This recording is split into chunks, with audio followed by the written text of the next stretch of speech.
What is up, guys? I do hope you're well. My name is Mark and today we're back with some more r// entitled parents. If you're new here, please consider hitting that like, that subscribe, and maybe that notification bell too. And a huge thank you to the members of our channel. It is truly appreciated. And we also have a new member, Kane's Art Corner. Thank you so much. It really does mean so much to me. Yesterday I talked about the algorithm and how commenting and liking helped and stuff, and it really did help out the video, as you can see right here. So a huge thank you for being a part of that. It really does help. And if we could better it this time, it'd be even better. And with that being said, let's get straight into today's stories. Much love, guys. Our first story comes from Riot Act 96. I'd appreciate it if you seriously listened to what I said. This isn't a joke. No advice wanted, just needed to vent a little. So recently, I've had a serious flare-up with a stomach condition I have, and I have to take these medications to feel better. But they also can severely weaken your immune system. What perfect timing for COVID-19. I have to constantly and thoroughly wash my hands and face so I don't make myself and other people sick every 3 hours. I've been isolating myself even from family because I'm terrified that I could get sick from them or making them sick, but my stepdad keeps getting too close even though I've asked him to please take 2 big steps back. He's a very affectionate person and I've had to brush his hands away from my hands, shoulders and head. He still has to work outside weekdays and I've had to explain to him that he could unintentionally make me sick, and what do I do if I end up getting COVID-19? I'm not over exaggerating whatsoever, and I most certainly don't want to get even more sick at the age of 24. I'm already finding it quite hard as it is, trying to find things to do for myself, but I'm tired of having to tell my stepdad daily to think before he acts. This is where the Entitled Parent Act comes into play. Whenever I mention that this is serious, he says, "Oh, so what? You're 24, so you'll be nice and healthy. I'm more likely to get it than you." Which is his only point. He still expects me to do whatever he says regardless of how sick I feel. This genuinely pisses me off because I have an autoimmune disease, sprinkled with it being even weaker due to more medication I have to take to fix it right now. It genuinely frustrates and upsets me that people don't take anything I'm saying seriously until they've already screwed up and say, "Why didn't you say something sooner?" when I already have. Sorry about the vent, I'm just very exhausted mentally and physically from the pain and other people's stupidity. Him saying I'm more likely to get it than you is the fucking point.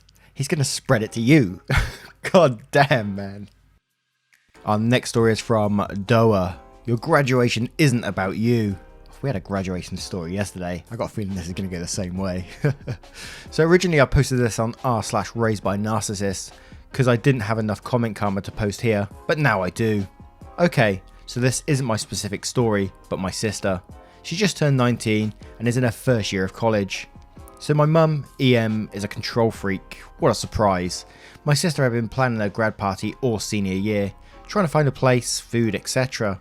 At first she found a good spot at my dad's apartment clubhouse. You can rent it for $100 deposit. It was a good idea, but EM complained that there wouldn't be parking. We both obviously knew it was because it was through my dad, but whatever. Next, my sister went and scheduled a room at my town's community centre. It was spacious and nearby, so perfect. EM was iffy about it and continued to complain. Although it was annoying, my sister continued to ignore her about it.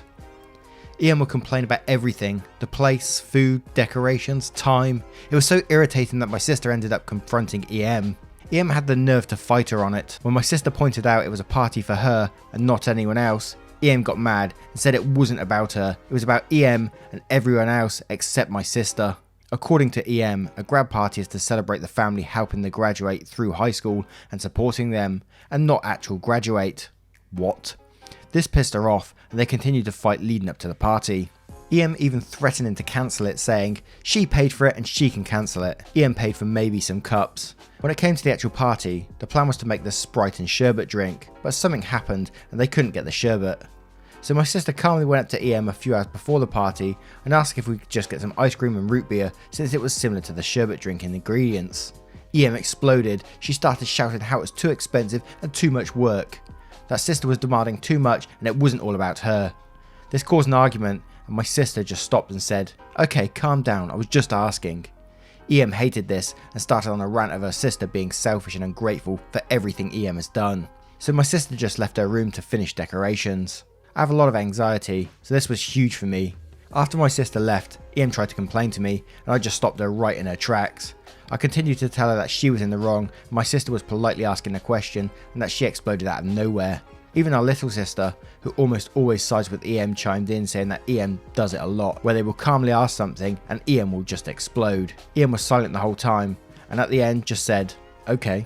Later that day, EM went to apologise to us, but in her own twisted way. She claimed that all the stress of planning this whole party, basically by herself, was stressful, and us being disrespectful was difficult, and that we could help more. This was BS. EM barely planned anything, and around this time, all my sister and I agreed to be more patient with EM for my sister's sake. We pointed out to her that we made it a point to be polite and do what we were told recently, and that none of EM was saying was true. We took care of her children, and my sister and her boyfriend's family planned the party. EM got pissed, but surprisingly made sure to stay calm, probably because there were people around. The rest of the day, my young sister and I just chased around the babies for basically the entire party, while EM bragged about how proud she was of my sister and how hard it was raising so many kids and planning a party. Everything was pretty neutral for the night. My sister said her party was okay. Better than nothing, I guess. My graduation is coming up next year, and I will be making sure EM has nothing to do with planning, other than maybe asking for some help paying things. Yep, and I was right. EM trying to take over someone's graduation. I don't get the whole attitude though of that we dragged you through it, so it's all about the family rather than the person who actually graduated. What the hell? I mean, I've never done a graduation or been through graduation. I'm thick as shit, so. Our next story is from Yexor77. Good lord. Is this the right place to post all the weird / crazy bullshit your parents do / say? I'm 21 male, and now that I'm stuck at home until college starts back up this fall, my dad is driving me crazy. Because I'm living here for free, he expects help around the house to compensate. Okay, that seems reasonable, but then he clarified what he expects is 3 to 4 hours of outside / manual labour every day, 6 to 8 on Saturdays. He acts like it's an unspoken rule all parents have that cannot be broken or fallen short of, even in the slightest. If I find a better way to do something or finish early, he will literally invent things for me to do, just to fill the time quota. I spent the last week or so completely renovating our playset area and building a new metal set he bought. He said the main reason for buying it was so that my little brothers, 7 and 11, could work on upper body strength, not for playing, not for friends, for exercise. He often tells them to get down and do 10 push-ups whenever they act up or have extra energy. The man's obsessed with everyone in our family pushing their physical limitations on a daily basis. He becomes furious when he sees me or my teenage sister in bed past 8 and constantly roasts us for not starting our days right when we don't work out for 30 to 60 minutes. He says he would help me outside if he didn't have so many Zoom meetings on his laptop. Often when I'm done, he will simply inspect my work and either give me another task or say my work wasn't good enough without even thanking me. We have a garden big enough to walk around in as well, which in his mindset is what will sustain our family and neighbours once modern society is inevitably knocked out by a countrywide EMP. He just barely got angry at me for even suggesting that we set up a sibling rotation for mowing the lawn in the coming summer months. They're fully capable of helping out and we could even get more done and faster if he let them help me. But he insists that as the oldest son, all the outside manual labour belongs to me to fulfill. He berates me and my sisters on nearly a daily basis, warning us against becoming useless wastes of flesh, especially when he sees us on our phones or me on my computer, and honestly, we don't even use them that much. He needs to see people with actual problems and addictions before he gets frustrated with us and threatens to cancel the internet service. He swore off video games himself back in the 80s and recently claimed he's given up all electronic entertainment. He still stays up until 3 AM watching Forged in Fire though, which he justifies because it's educational. He's even thought about converting our basketball court into a forge to make his own blades for when everyone runs out of bullets during the apocalypse. I know he's trying to encourage us to adopt good habits and a decent work ethic, but passive aggressive anger and shaming can't be the best way to go about it. Damn man, that is crazy. There's no way I'd be doing that manual labour. I'd just tell him no. What's with a forge outside, man? Making weapons for the apocalypse. That's r/insane parents, I think. And our next story is from The Phallus. 7th grader pissed in bottle in class. Parents threaten to sue. I apologise for the length, but there is a lot to tell. My wife used to be an English teacher at a middle school with a German name, in a school district with a German name, in a North Houston suburb. If I remember correctly, this happened back in January of 2012. We got married in February 2012. As I said, my wife was a middle school English teacher, and she had this kid in her class that we're called Dale, as in the Disney characters Chip and Dale. He was in her class right after lunch. One day right after lunch, Dale is sitting at the desk with a bottle of water out on his desk. My wife tells him to put it away because it's against the rules. Texas schools are strict, and I guess some kids have brought in vodka pretending it was water. Instead of putting the bottle away, Dale chugs all the water and puts the bottle under his desk. Pretty soon after, he asks if he can go to the bathroom. My wife tells him that he should have gone during lunch or during the passing period. A few minutes pass before he asks to go again. Again, my wife says no. He then asks if he can just piss in the bottle. My wife says absolutely not. If you need to go that bad, you can go, but it won't be excused. He won't get a hall pass, but he can still go if he needed to go that badly. The kid stopped asking. Towards the end of the class, there was a lot of chatter going on. When my wife asks what's going on, someone says it smells like piss. Another kid blurts out that Dale pissed in the water bottle. Sure enough, Dale produces the water bottle, now full of piss, so sends him to the principal's office.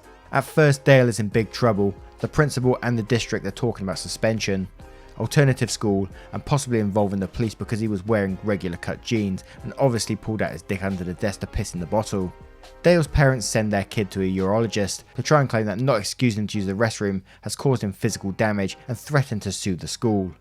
Dale's scumbag parents, the father had thrown a water bottle at the principal before and they've had other incidents, buy his lie and that he somehow worked his bottle up his leg pant all the way to his crotch so that he could piss into the bottle without exposing himself, and miraculously didn't spill any on his pants, all while sitting at his desk. The parents have their lawyer go on the air on a local arsehole shock jock Michael Berry's radio show, once again spreading the light of how this innocent kid was amazing for peeing in the bottle completely within his pants, and how horrible my wife, though they didn't name her on the radio, was for not excusing him to leave class. They also blatantly lied and claimed my wife said she hoped he would pee his pants. Other students confirmed to the principal that she never said this. The school district does a complete 180 and starts turning the screws on my wife. They call her in to meet with a superintendent and refuse to allow her to bring any union representation. Unions are powerless in Texas. She was given the choice to resign and run out the rest of the year in teacher purgatory. They report to a room full of other teachers and basically sit there all day, or to be fired. She signed whatever NDA and took the resignation option. It was a major downer right before our wedding, but she ended up teaching at an IB, I'm not going to try and pronounce that, school with expat kids for a year or two before our oldest was born. I got a new job making more money to make up the difference, and now my wife has given up ever going back to teaching. She has earned her masters in the hope of becoming a principal one day. I think the parents ended up transferring Dale to another school. We looked into suing the parents and Dale for libel and slander, but they had already gone to basically every lawyer in town and discussed the case, which barred them from being able to represent my wife. Also, it's not cheap to get a decent lawyer to sue someone for libel/slander, and yes, this really did happen. Now, what is your thoughts on this story? I know there's going to be a lot of people jumping on this straight away saying, oh, that kid should be allowed water, they should be able to go to the toilet whenever they want, etc. But I believe the teacher was probably following rules in this case, and looking at the comments below, it does confirm that the teacher was following rules. And although those rules may be flawed, she did also say to the child that they can go to the toilet, but they won't be getting a hall pass. So he did have the choice of going to the toilet. But this is one of those stories where I would love to know what your opinion is on it. Do you think the teacher was in the right? Do you think the student was in the right? In my opinion, I probably think that student was a little shit anyway, but I don't know. Let me know your thoughts below. Would love to hear them. Anyway guys, I hope you enjoyed today's video. As I said before, your comments yesterday and your likes were absolutely amazing. If you could do something similar today, that would absolutely blow my mind. I love replying. I love listening to your comments. I reply to as many as I can, so don't forget to post those below. And as always, thank you for the time out of your day. Thank you for being here. It is truly, truly appreciated. And I will see you in the next one. Much love, guys.